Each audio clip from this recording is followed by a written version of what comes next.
Bismillahirrahmanirrahim. Assalamualaikum warahmatullahi wabarakatuh. Di sini kami akan mempresentasikan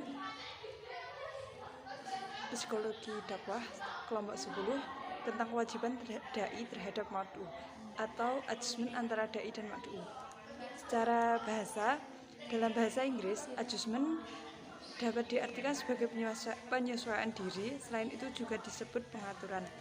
Sedangkan dalam bahasa Indonesia diartikan sebagai penyelesaian diri. Jadi, adjustment menurut bahasa adalah suatu kemampuan pengadaan penyesuaian diri secara harmonis baik terhadap diri sendiri maupun terhadap orang lain. Sedangkan menurut istilah ada beberapa tokoh yang menyebutkan. Di sini kami akan menarik kesimpulannya, yaitu adjustment atau penyesuaian diri merupakan suatu proses interaksi individu yang kontinu dengan diri sendiri, dengan orang lain, dan dengan lingkungan sekitarnya yang melibatkan proses mental dan tingkah untuk mengatasi ketegangan dalam dirinya sehingga mencapai hasil yang selaras dan dapat diterima oleh lingkungannya. Selanjutnya, sifat dai. Sifat dai menurut beberapa tokoh adalah ada Syekh Jum'ah Amin Abdul Aziz. Beliau menyebutkan secara ringkas, yaitu sebagai amanah dalam perkataan, amanah dalam niat dan kehendak, amanah dalam tekad yang besar. Amanah di sini juga meliputi sebagai menepati janji dan amanah dalam bekerja, ikhlas. Dan menurut Hashim, beliau mengatakan ada 3 poin penting, yaitu hubungan dengan Allah, pengislahan diri,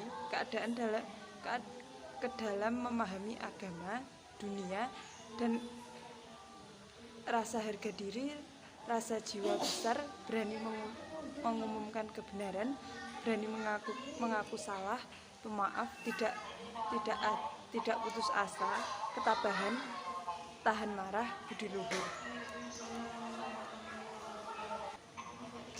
Yang ketiga, Al-Quran surat Al-Imran ayat 159 sampai dengan 164 menyebutkan ada beberapa sifat dai. Yang pertama, iman dan takwa kepada Allah. Yang kedua, tulus, ikhlas dan mementingkan keinginan pribadi. Ramah dan penuh pengertian, tawaduk atau rendah diri, sederhana dan jujur, sabar dan tawakal, memiliki jiwa toleran. Selanjutnya yaitu poin ketiga, unsur ilmu.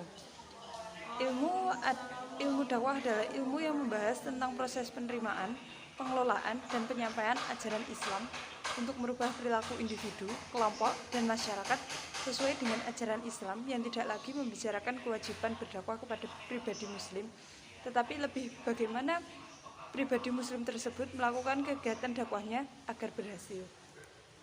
Nah, di sini unsur-unsur dakwah adalah komponen-komponen yang selalu ada dalam setiap kegiatan dakwah. Unsur-unsur tersebut meliputi dai atau pelaku dakwah, mad'u, objek dakwah, materi dakwah, wasilah, media dakwah, thoriqah, metode, dan atsar, efek dakwah. Nah, dari beberapa penjelasan singkat ini bisa dilihat di makalah masing-masing. Selanjutnya akan disampaikan oleh teman saya. Yang selanjutnya adalah konsep psikologi mad'u. Mad'u secara bahasa adalah objek atau sasaran, sedangkan secara istilah adalah orang atau kelompok yang lazim yang disebut dengan jamaah yang sedang menuntut ajaran dari seorang dai. Secara psikologis, manusia sebagai objek dakwah dapat dibedakan oleh berbagai aspek. Yang pertama yaitu sifat kepribadian. Sifat kepribadian itu seperti marah, bergaul, kemudian intelijensi seperti kecerdasan, kemudian keterampilan, kemudian pengaturan, kemudian nilai, kemudian peranan. Nah, selain itu hubungan antara dai dan mad'u itu tidak terjadi secara langsung, akan tetapi ada masukan-masukan dari psikologis seperti faktor percaya. Maksudnya faktor percaya itu adalah adanya kepercayaan atau saling percaya antara mat'u dan dai. Kemudian sikap saling membantu, yaitu di sisi lain dai membutuhkan mat'u, kemudian mat'u juga membutuhkan dai. Kemudian sikap terbuka. Di sini antara mat'u dan dai harus saling terbuka antara satu dan dengan yang lainnya. Kemudian psikologis dakwah juga berfungsi sebagai landasan dalam pedoman dalam pengembangan metodologi dakwah. Selanjutnya adalah langkah-langkah dakwah.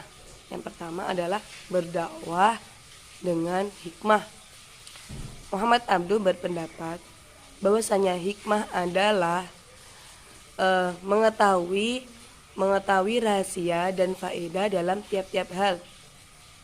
Dalam dunia dakwah, hikmah merupakan penentu sukses tidaknya dakwah dalam menghadapi mat'u yang beragam dalam tingkat pendidikan, strata sosial, dan latar belakang budaya. Jadi para dai itu memerlukan hikmah agar ajaran Islam yang mereka sampaikan itu dapat masuk dalam relung hati mat'u dengan tepat. Poin yang kedua adalah berdakwah dengan mau'idhah hasanah. Secara bahasa mau'idhah hasanah itu terbagi atas dua kata, yaitu mau'idhah dan yang kedua adalah hasanah. Mau'idhah berarti nasihat, bimbingan, pendidikan, dan peringatan. Sedangkan hasanah adalah kebaikan. Menurut Abdul Hamid Al-Bilal, mau'idhah hasanah adalah salah satu manhaj atau metode dalam berdakwah untuk mengajak ke jalan Allah dengan memberikan nasihat atau bimbingan dengan lemah lembut agar mereka mau berbuat baik. Poin yang terakhir yaitu berdakwah dengan mujadalah bi'allati ya ahsan, yaitu merupakan tukar pendapat yang dilakukan oleh dua pihak secara sinergis yang tidak melahirkan permusuhan dengan tujuan agar lawan menerima pendapat yang diajukan dengan memberikan argumentasi dan bukti yang kuat.